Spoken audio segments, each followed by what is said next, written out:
You're now tuned into the latest news about celebrities. Celebrity trending now. Here's what's trending. Let me continue the 2016 questions. On the Republican side, and a lot of your guests were probably very intrigued by the fact that there's a candidate who's still winning who's called for a ban on Muslims, and significant segments of the population in America agree. Intrigued is an interesting way of putting it. Struck? Well, what was their reaction? That's one of my 5 questions. But the point is... Ron, let's stick to 2.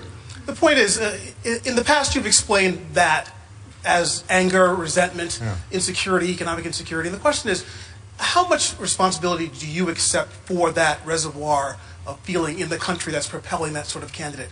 And a couple of weeks ago you told Matt Lauer that Donald Trump would not win the presidency. Mm-hmm. Do you now think that he will not win the nomination as well? And what about Rubio and what about Cruz?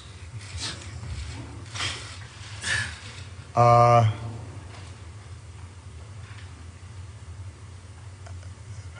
think foreign observers are troubled by some of the rhetoric that's been taking place in these Republican primaries and Republican debates. I don't think it's restricted, by the way, to Mr. Trump. I mean, I find it interesting that everybody's focused on Trump primarily just because he says in more interesting ways what the other candidates are saying as well. And so he may up the ante in anti-Muslim sentiment, but if you look at what the other Republican candidates have said, that's pretty troubling too. He may express strong anti-immigration sentiment, but you've heard that from the other candidates as well. You've got a candidate who sponsored a bill that I supported to finally solve the immigration problem, and he's running away from it as fast as he can. They're all denying climate change. I think that's troubling to the international community, since the science is unequivocal.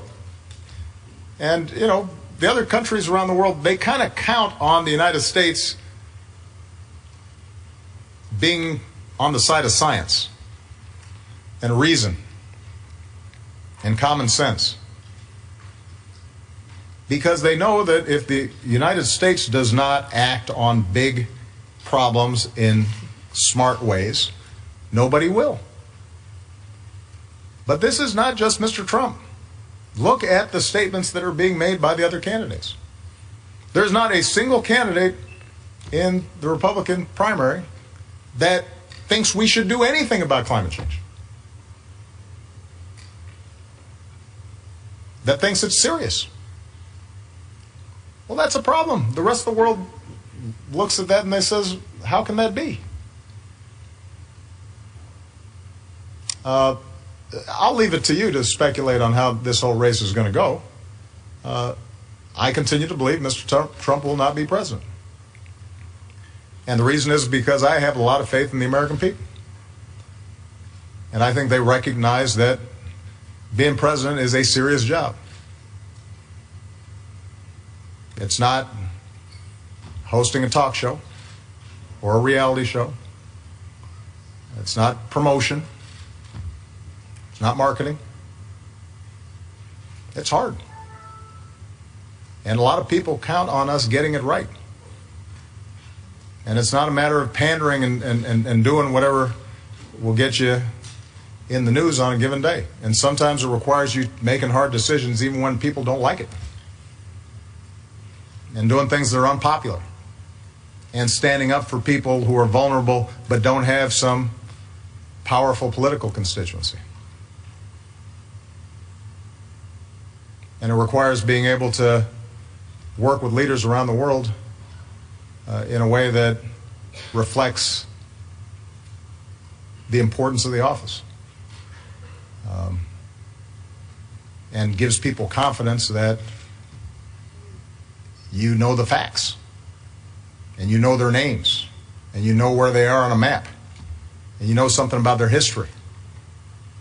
And you're not just going to play to the crowd back home, because they have their own crowds back home, and you're trying to solve problems. And so yeah, during primaries people vent and they express themselves, and it seems like entertainment, and oftentimes it's reported just like entertainment. But as you get closer, reality has a way of intruding. And these are the folks who I have faith in, because they ultimately are going to say, whoever's standing where I'm standing right now has the nuclear codes with them and can order 21-year-olds into a firefight and have to make sure that the banking system doesn't collapse, and is often responsible for not just the United States of America, but 20 other countries that are having big problems or are falling apart and are going to be looking for us to do something. And the American people are pretty sensible. And I think they'll make a sensible choice in the end. Thank you for listening to Celebrity Trending Now. Help us spread the news. By subscribing, you will receive notice about our latest videos and trending news. Please subscribe and stay tuned.